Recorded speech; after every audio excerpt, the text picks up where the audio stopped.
failing to finalise and file their quarterly earnings, delisting threats, things are really not looking good for Bed Bath Beyond. But that doesn't mean it won't rally again.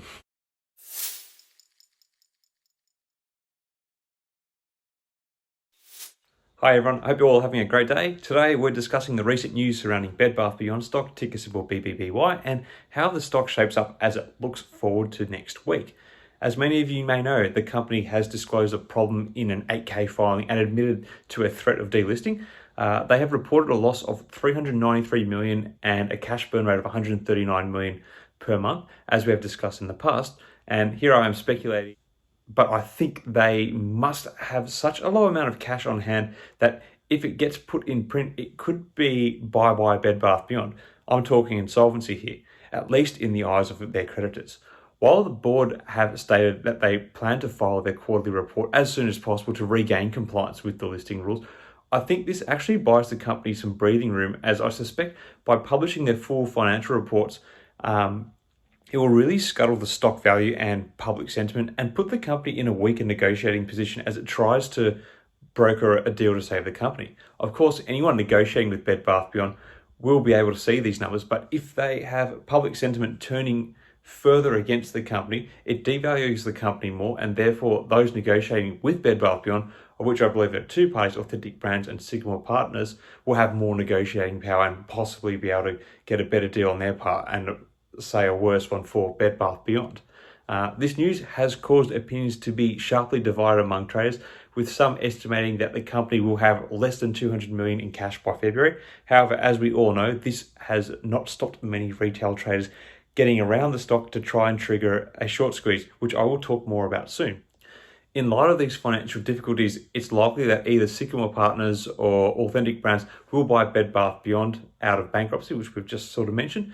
Both these companies specialize in getting value from distressed assets, often out of bankruptcy. It's important to note that common stockholders usually do not have priority in bankruptcy and usually receive nothing. So if you're still holding the stock and this all goes down, it could be a bad sign. So this is why I'm kind of quite against being in this stock. I do not want to be left holding it.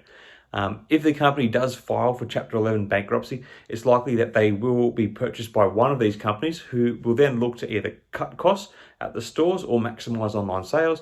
This could mean that some store closures or downsizing may occur. It's also possible that the company will emerge from the bankruptcy as a smaller and more focused business. Time will tell.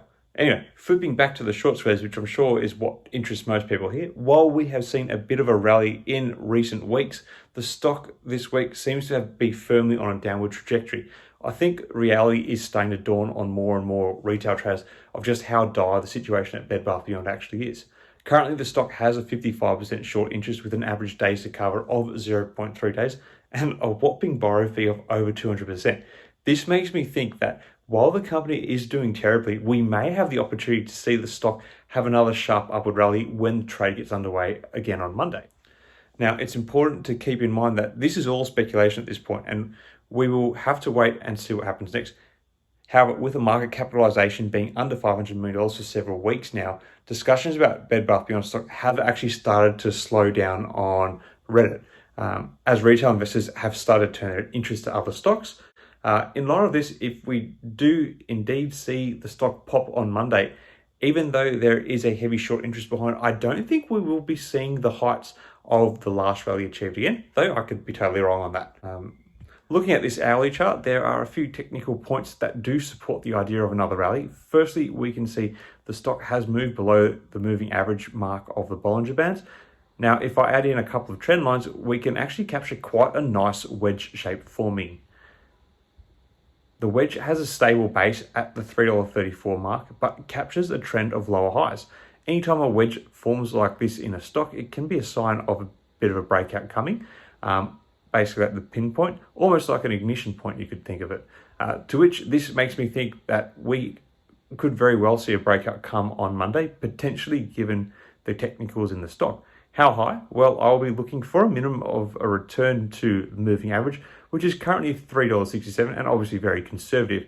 However, I wouldn't be surprised if we push beyond that. If it really runs, however, we appear to be getting some upward resistance at the $4 and $4.85 mark. So they will be key price levels to keep an eye out for. My gut instinct is that we are seeing fading momentum in the stock. So I do not believe it's going to rally to those heights in a meaningful way. It might hit them and just tumble from there. But who knows? There's always a lot happening with this stock, so you can never really quite predict how far it's going to run. Still, I don't think it changes the situation for the company. The company's not in a good way. As always, it's important to do your own research, as this is not investing advice. Let me know your thoughts about and predictions for BBBY stock next week in the comments below. Thanks for watching, and may the markets trade in your favour. Cheers.